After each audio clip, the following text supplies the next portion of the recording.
Hey everyone, I'm back, and today we're going to be talking about The Ghost Rider, and this movie is directed by Roman Polanski and stars Ewan McGregor and Pierce Brosnan, and it's a kind of a thriller mystery film, and kind of a crime element is involved as well, but it's one of these stories where you don't really know what's going on, and you slowly discover things as the plot progresses, and it's very interesting to watch for me, and it's kind of in ways a little reminiscent to Chinatown structurally, if that's even a word. Not sure if it is, but anyways, I do think that's like a good thing for the movie to have that, because I think that it did benefit the movie to be kind of similar in that way, and it's also directed by Roman Polanski, both this movie and Chinatown.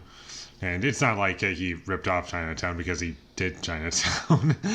But anyways, there were some similarities, but it didn't make the experience while watching this movie, it didn't lessen it at all. And that's what I like about it, because there's enough in this movie that's original, and it brings to the table things that are new, and that's what I like about it. And the mystery element of the movie I thought worked really well, and I think the performances are great in this movie. Ewan McGregor and Pierce Brosnan, I think they're both great, and Pierce Brosnan, this might be my favorite performance from him. And I haven't seen every James Bond movie he's been in, but in this movie he does a really great job, and he fits the role very well. And this movie really does explore everything that you possibly could have with this concept, I feel. And it's over 2 hours long, just slightly over 2 hours long. And it doesn't feel like it's wasting any time. Every scene in this movie needs to be there, and you do get a lot of information from what our main character learns. And he doesn't even have a name. He's just credited as the Ghost because he's a ghost writer. And I think that adds to the film a little bit. That it doesn't even matter what his actual name is, because it's kind of irrelevant. And this movie is very dialogue heavy, and all of the dialogue works really well, and just about everything about this movie works. The music was great. It complemented the movie very well. It didn't sound generic, and I thought it was good. And towards the beginning, there were a couple points in the movie that kind of reminded me a little bit of Christopher Nolan's Insomnia.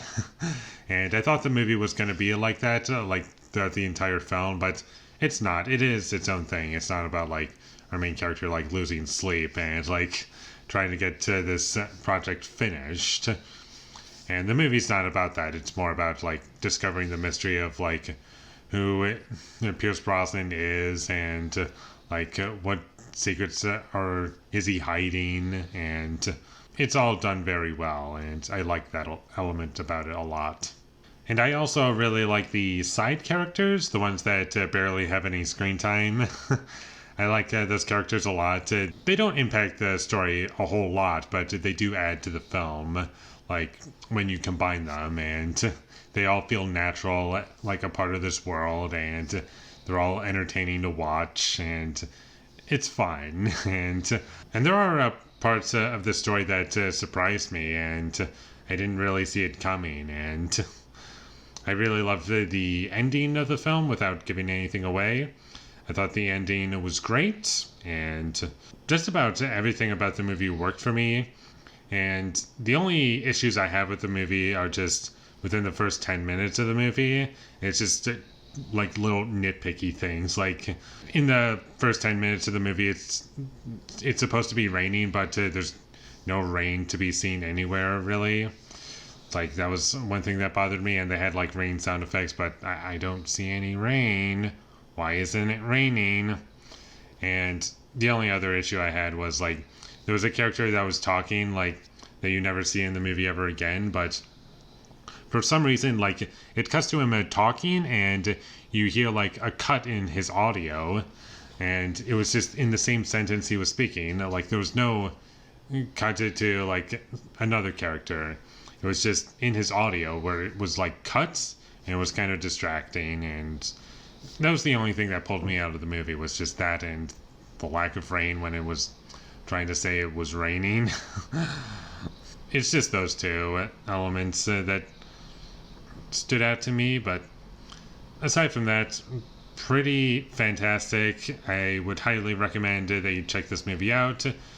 It's very well shot, and the characters are interesting, the performances are great, the story is compelling throughout, and the music's great, and everything you would want out of a movie like this, it has. So definitely check this movie out once you get the chance. And with all that being said, I'm going to give The Ghost Writer a 10 out of 10. Thank you for watching my videos as always. If you enjoyed this review, be sure to leave a like and comment down below you thought of The Ghost Writer, and my social media links, they will all be in the description, so follow me there. And last but not least, subscribe to be a part of Foley Nation, and I'll see you when I get my next review up, and that is going to be for Sleepless in Seattle. So look forward to that, but until I get that up, thank you for watching and have a great day.